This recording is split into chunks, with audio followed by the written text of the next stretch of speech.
Hello YouTube, this is Dazza the cameraman. Today is Saturday, October 15th, 2016, New Zealand time. And this is a follow-up to our live YouTube hangout with Astronomy Live and Nibiru Planet X 2016, discussing a video by Nibiru Planet X 2016. Now, it's been quite an interesting 24 hours and the events since last night. I received a message from Scott from Nibiru Planet X 2016, which I will just call Nibiru News, or Scott, and he was most upset, and I'm going to share my screen. So Scott sent me this message to say that he woke up at about 15 minutes ago and received an email from a gentleman who is a professional astronomer and astrophysicist and professor at the University of Pittsburgh, Pennsylvania. And he is also the head of the Greater Pittsburgh, Pennsylvania Astronomy Club. Scott goes on to say, I decided to contact this man and ask him for a little help. He goes on to say, and when I woke up this morning, he answered my reply with a 13-page PDF file and is willing to join me and that little prick Scott from Astronomy Live in a hangout debate. He also goes on to say, now if you want, I would love to arrange this hangout meeting with this professional astronomer and astrophysicist who is a professor at the University of Pittsburgh, and the other gentleman is the head of Greater Pittsburgh Astronomy Association. They told me that Scott's report on the moon orbiting the sun in that coronal image was absolutely idiotic. Now, Scott also sent me a couple of screenshots of the contact details of these two gentlemen, and I subsequently I've sent emails to both of these gentlemen, and one of them, the first one, who is Professor Adam Leibovich, has replied. So I'm just going to go right down the bottom here, where here is my email to Professor Dr. Adam Leibovich and Dr. Robert Devati, I hope I'm pronouncing that correctly. And I outlined the situation with Scott and the background with it, and sent him the information that Scott had sent through to me in that message. And in short, the reply from Professor Leibovich was, I certainly did not have any contact with this person, Adam. So there's something going on behind the scenes, and what I suspect is what I said all along. And Scott from Nibiru Planet X 2016 seems to be being played by somebody. Now, we have our suspicions, but we yet have to prove what's going on. Now, I sent another message to Scott. If I scroll down from the top, you can see that there was quite a bit of keyboard rage that was going on from Scott.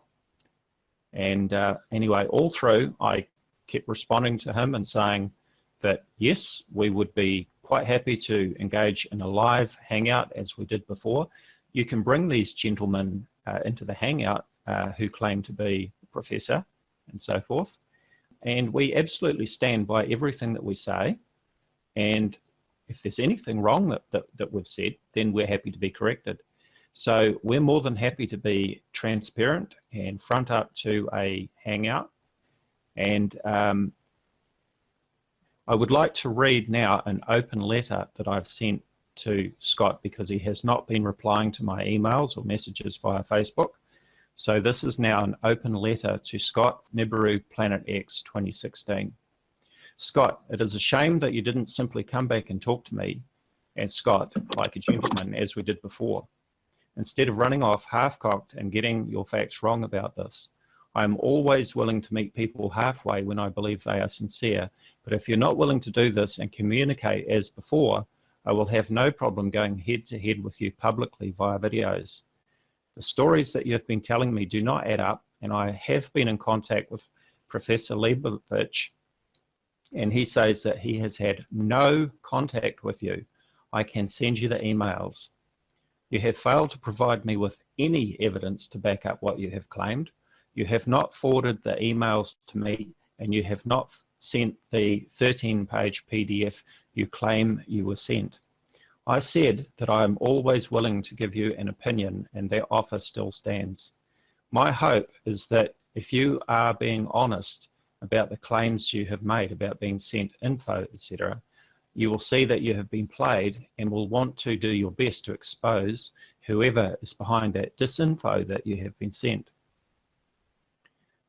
With regard to your latest video, which I consider to be serious fearmongering, you are doing exactly the sort of thing now that led to the suicide death of that young lady. By posting this type of video, you are risking the lives of vulnerable and fragile people. Do you really want their lives on your conscience? What will you say to me in another 6 months or years' time when I come back to you and ask you why we are still waiting for these dire events you describe in your video to take place? Remember, I have been seeing and debunking videos like this for years now and have yet to see the events described in those videos take place. And I fully expect yours to be no different to all the others.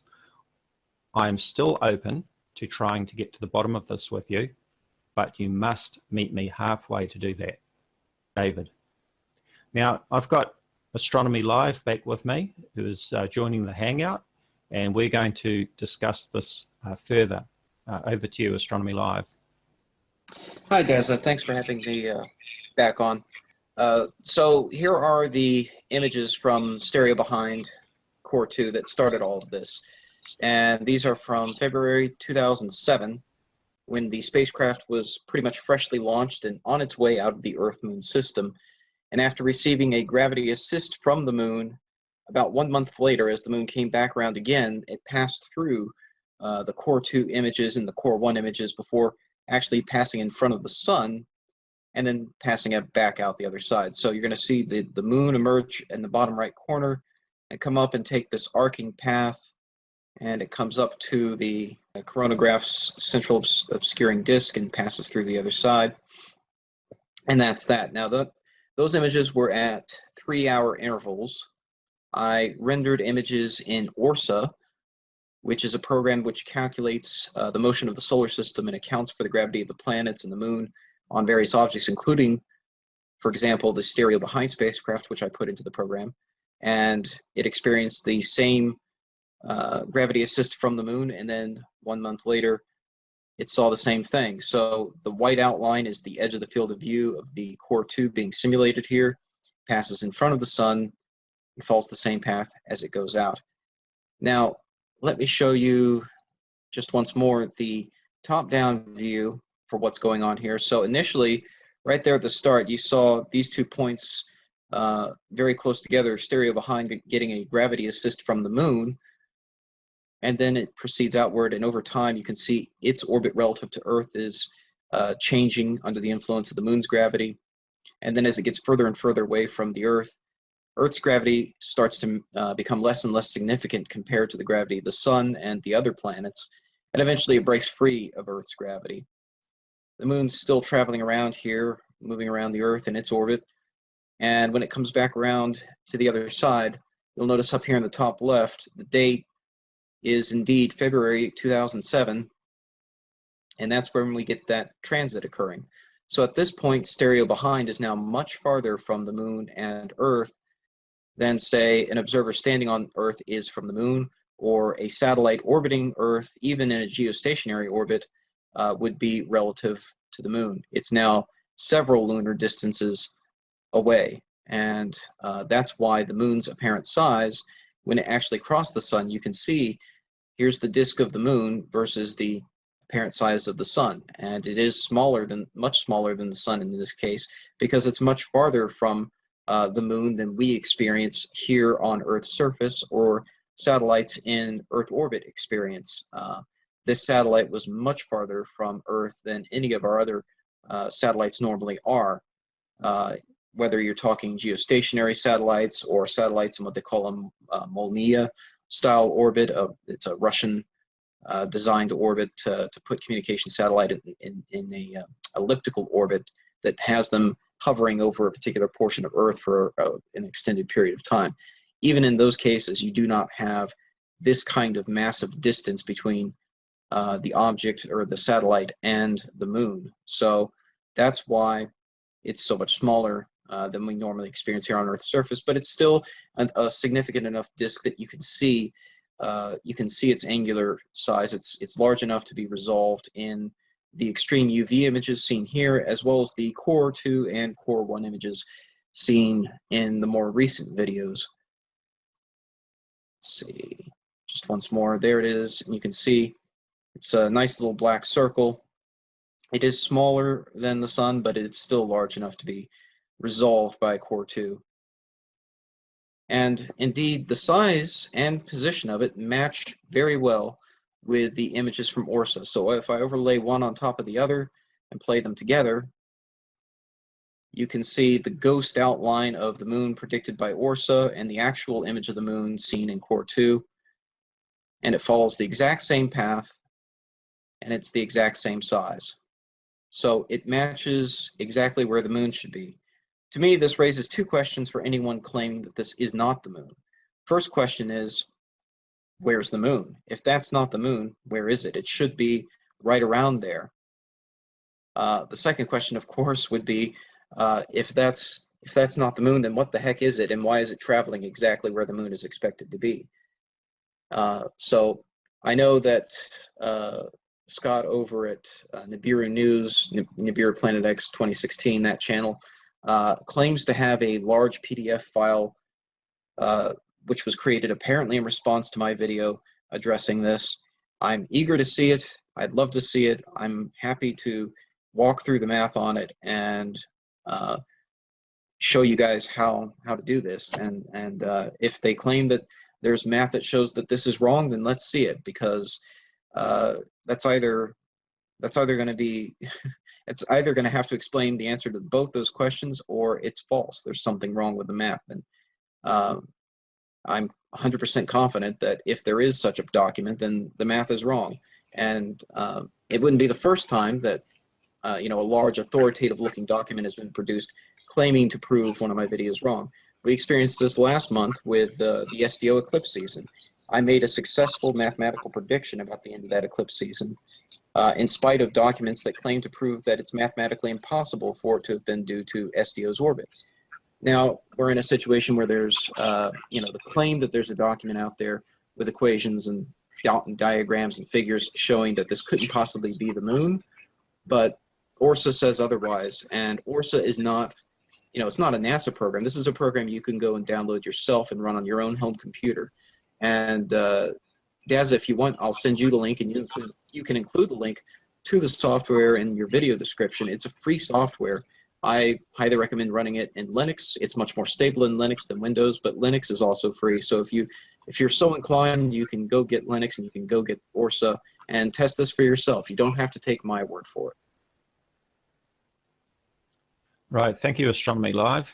Now, when I was having this exchange with Scott from Nibiru News last night, I did ask him what date in 2007 this event took place, because to be quite honest, I didn't even take any notice of what the date was. I knew it was in 2007, and I was satisfied that it was the moon, because the videos are already out there. It's already been proven that it was the moon. So I asked him, what date was this in 2007? And he came back straight away, and he said to me, it was in February 2007. I think he even gave me the date. Before he even came back with the answer, I had Googled moon and stereo behind 2007. And here are the results that came back. And the very first one that we click on takes us to the Science at NASA webpage. And once that's loaded, stereo eclipse. The article is dated March the 12th, 2007, but it says here that on February 25th, 2007, NASA scientists were calibrating some cameras aboard Stereo B spacecraft, and they pointed the instruments at the sun, and here is what they saw.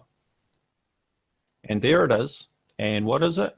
It is the moon passing in front of the sun, exactly as we have been saying. Okay. The black disk is the moon, it says here. We caught a lunar transit of the sun, she explains. All the links are there if anyone wants to check them out. Just Google moon and stereo behind 2007 or something similar to that, and you can find all of the details and the images and so forth, confirming what Astronomy Live and I have been saying all along. Now, I've challenged Nibiru News to bring these two gentlemen that he claims to have been in contact with into a live hangout, and we will discuss their claims, because I know for a fact that they are not who Nibiru News claims that they are. Now, I believe that Scott from Nibiru News was being very sincere in our hangouts. I like to think that he is being honest with me. I can't be certain if he's been honest with me when he won't come forward and talk to me as I've asked him to. Remember my open letter to him that I read out at the beginning of this video? It still stands. Scott, come forward and talk to me. Present your evidence. You claim that you've been talking to Professor Leibovich. He says that he has not spoken to you. So let's find out who you have been talking to, if you have indeed been talking to anyone. Send me the 13-page PDF that you claim that you were sent, and let's investigate the information, because there is certainly some disinformation going on, but it's not coming from Astronomy Live, and it's certainly not coming from me. Astronomy Live, back to you.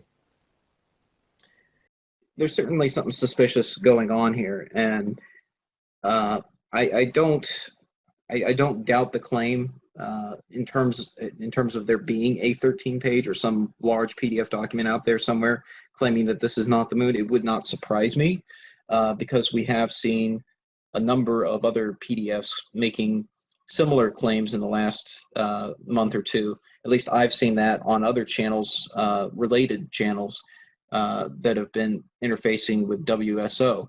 And I'm not saying that this is WSO behind it or Chris Potter or any particular person. I don't know who's behind it, but there's something going on, and these documents claim to be scientific, papers coming from an actual physicist. And now, according to Nibiru News, we have an actual name to put with that. And this person, Dazza, you contacted the two professors in question. One of them has already replied and denied having any contact with this person. So it wouldn't surprise me if there's somebody, doing dishonest deeds behind the scenes, claiming to be someone they're not, and claiming to produce these scientific papers that are actually filled with nonsense. Unfortunately, it's very difficult for most people to do the math themselves and work through these equations and find out who's really telling the truth. But when you do the math and it matches up with these observations, and when you run these, when you run the trajectory through ORSA or some other similar program that accounts for the gravity of the planets, and it ends up matching the actual images, and you overlay them and it's a perfect match, that says that something's going right, not something's going wrong. So that sets a pretty high bar for evidence. And we have yet to see this evidence that claims to disprove it. So let's see the evidence. All we're asking Nibiru News to do is come forth and bring that evidence, and let's take a look at it together. I did my presentation on the SDO eclipse season, and I went through the paper that was presented to the extent that it was presented, and showed where it was making mistakes, where it was wrong. And we can have that discussion. So let's do it. Let's have that discussion. Let's see the paper and let's go through it, and let's see if it has any merit. I've presented my evidence, and that's all we have to go on at the moment. Occam's razor says it's the moon. Back to you, Dazza. Right, and just to confirm what I said about the email, okay, so this is the screenshot of the reply from Professor Adam Leibovich to me through my email. I certainly did not have any contact with this person, signed Adam. There's certainly something going on behind the scenes, and we need to get to the bottom of this. And the other thing that I would like to bring out in this is that the latest video by Nibiru Planet X 2016 includes an executive order from the White House. So this is the executive order coordinating efforts to prepare the nation for space weather events. And this was published on October 13th, 2016. And Nibiru News has made a big deal about this executive order coordinating efforts to prepare the nation for space weather events. And we'll post the link to that. You can read it online. It's all public. All the details are there. You can scroll through it, pick it to bits and so on. And now, this is the question. First of all, we know that we do get solar flares from the sun. This happens very regularly. And there is always the possibility that we could be hit with a major CME, as happened back in, I think it was 1859, if I remember correctly, the Carrington event. And if we had the same type of CME solar flare that hit in 1859, it would do serious damage to our power grids and communication grids. And similar things have happened to a lesser extent. I recall that there was another major solar flare in 1989 that took out power grids in North America. And all this is about, this executive order, is about being prepared. But heaven forbid that the government should want to be prepared in case of the event of something like this happening, so that our power systems and communication systems wouldn't be taken out. But oh no, this has to be blown out of all proportion, as if something is about to happen next week. Astronomy Live, your comments? Yeah, it's necessary and reasonable precautions that honestly should have been done a long time ago, because we've known about the Carrington event since we had the telegraph around. And the March 1989 geomagnetic storm was another warning sign. And we had another warning sign in 2012, just 4 years ago. There was what is suspected to have been a Carrington class solar event, but it missed Earth. Fortunately, it was not pointed in a direction that was facing Earth, and so we dodged the bullet. And so these storms are serious. It's something we need to be proactive about as a society. And I hope that by the time it does happen, because eventually it will happen again, and Earth will get hit again by one of these, hopefully by then we'll have taken the necessary precautions to harden our infrastructure against it. It is a vulnerability, but it's not like it's going to happen next week. As you said, the sun's not exactly in a super active state at the moment. It will get there again. Every solar maximum, there's the potential for this to happen. If it happened in 2012 but missed us, it could happen next time and hit us. But it's not something to panic about and start building bomb shelters for and all of this. That's not the proper reaction. But that's the reaction that some people want you to have. It's beneficial to some people to sell you supplies and survival gear and all the rest of it, to try to prepare you for something that may not even happen in your lifetime. And that's not even, like I said, it's not even really the proper response. The proper response is to call for action to harden the infrastructure against it, so that when it does happen again, it doesn't knock out everything that we have, our GPS satellites, our electrical grid, all of it. We just need to take the proper precautions to harden the infrastructure so that it can withstand more powerful solar storms. Right. Now, as I discussed with Scott from Nibiru News, Planet X 2016, I shared with him the story about the teenage girl, 16-year-old schoolgirl from UK. Her name was Isabel Taylor, who committed suicide in the lead up to the 2012 predictions. This is one of the many articles. As much as I don't like the Daily Mail website, I prefer to use this one because it does have a nice picture of Isabel Taylor, so that we can see that, yes, she was a real person. She's not just a faceless name in an article. She was a 16-year-old schoolgirl who hanged herself because she could not face her fears about the predictions for the coming doomsday of 2012, which of course never eventuated. And the sort of thing that we see in Nibiru Planet X 2016 latest video about this executive order from the White House is exactly the sort of video that can lead to suicides and people harming themselves out of their fear over these claims. It is irresponsible and it is dangerous. And as I said to Scott in my open letter to him, does he really want suicides on his conscience? I certainly wouldn't want that on my conscience. This is nonsense, and I stand by my words, and in another 6 months or 12 months or whenever, I'm saying that we'll be looking back at this video here and saying, so what happened? Because, okay, a solar flare could happen any time, but it's more likely that this is not going to happen. It hasn't happened in the last year or the last 5 years to the extent that we're talking about here with an executive order from the White House. Yes, we do get solar flares from time to time, but not to the extent that we're talking about in this video. It is irresponsible, it is dangerous, and it could cost lives. And I hope, Scott, that you will consider what you are presenting in your videos. You have a following of almost 30,000 subscribers, and your videos are well viewed.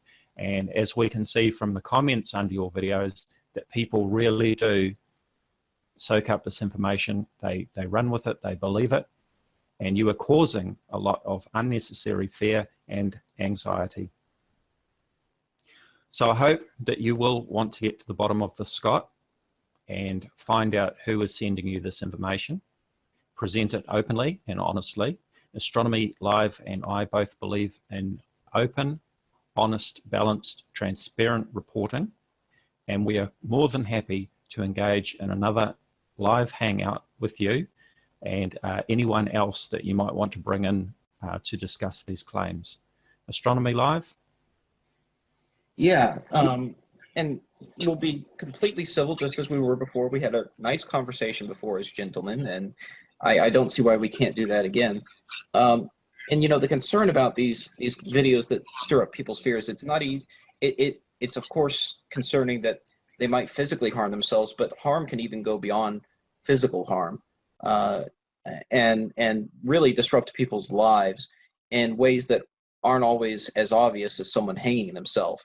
An example I would give from my own personal experiences, I knew a couple who were a very close family, and they were on the verge of uprooting their entire family, their kids, and moving out of state. I live in Florida, relatively close to the water, and you know, the concern they had was that Comet Elenin in 2011 was going to cause tidal waves to wash over Florida and wipe us out. And you know, there were videos claiming that Elenin was secretly a brown dwarf that NASA was hiding, or it was hiding a brown dwarf behind it, etc. And this family was actually ingesting that fear, those fear videos, and becoming concerned enough to the point that they were coming to me because they were on the verge of taking action. By taking action, I mean uprooting their family from Florida and leaving, not because they had good job prospects or anything like that, but just trying to get out of Dodge because they were scared for their lives. And they came to me for guidance because they knew I was an amateur astronomer. They knew I knew a lot about the subject. And so they knew me personally and they trusted me, and I was able to put their fears to rest, thankfully. But that's not always the case. Not everyone knows personally, you know, a serious amateur astronomer who can do that for them. So I would say two things. First of all, videos like that are irresponsible, not only because they can tip potentially suicidal people over the edge, but because they can also disrupt lives in ways the person who's disrupted may not even initially perceive or anticipate.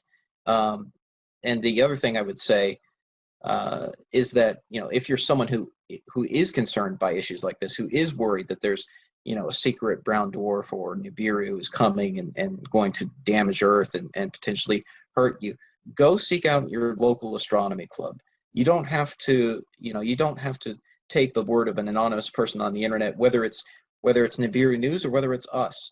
There are experts out there who know a lot about these subjects that you can find in your local communities all across the United States. I can't speak for every country, but here in the U.S., that we're littered with great astronomy clubs.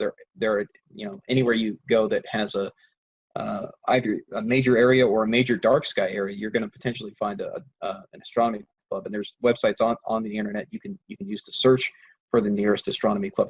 Go seek that out and go to attend a meeting and ask people. You can ask them yourselves, and they'll be happy to show you views through their telescopes and what they can see with their equipment, and help you, get over these fears, because this is being driven by a lot of misunderstandings. And my hope is that people will educate themselves on the subject to vaccinate themselves against misinformation like this. I think Sagan was the one who talked about having a critical thinking toolkit that you can use to analyze claims and determine what's true and what's false. And perhaps the easiest way to start to gain that kind of toolkit in astronomy is to seek out an astronomy club where there are already people there who know a lot about the subject and can help you on your way. Thank you, Astronomy Live. That sounds like very good advice. And again, I would just like to reach out to Scott from Nibiru Planet X 2016. We did have a couple of very good discussions on Skype and also the Hangout. You were a gentleman when you joined us, and we felt that we had made a good connection there. Obviously, I'm disturbed by the recent events, the messages that were sent, and the video that's been uploaded since. But as I say, I'm always willing to meet somebody halfway when I believe that they're sincere. So if you're willing to come back to us with the information, talk about it openly, we would be pleased to host you with another live hangout where you can present the information and bring in any of your experts that you choose to bring in, and we will discuss those claims. Thank you for joining us, and thank you Astronomy Live once again, and we'll keep you posted on this. Thank you for watching.